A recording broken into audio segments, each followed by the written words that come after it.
નમસ્કાર, તમે જોઈ રહ્યા છો મારો અવાજ ન્યૂઝ। મહેસાણા તાલુકાના બાસળિયા ગામમાં 40 વર્ષીય વ્યક્તિની હત્યા। જમીનના ઝઘડાની અદાવતમાં 5 શખ્સોએ હુમલો કરી મોત નિપજાવ્યું।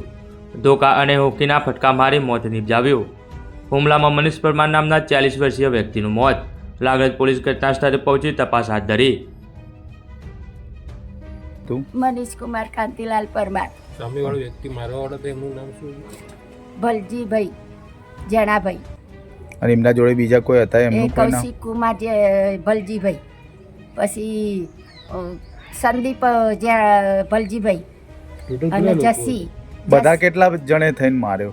બધા થઈને હું લખાવું એ લખો। જસી ભલજીભાઈ, પછી એની છોકરી શું નામ બોલ્યા હતા છોકરીનું? આવું નહીં કહ્યું। 3 જણા આવું એની ઉપર બેસી ગયા હતા ને એની મમ્મી એની પાછળ મારતી હતી, મનીષના પગ ઉપર મારતી હતી, લાઠી હતી। અને એના પેલા છોકરાએ તો એને મનીષના માથામાં ધાર્યું હોત એને માર્યું। બધા એક જ ઘરના હે રહ્યા જે ને 3 જણ મનીષના માથે બેસી ગયા હતા ને છોડતા જ નહોતા મનીષને। હું એના હાથે જોડી પગે જોડી તો મનીષને છોડતા જ નહોતા।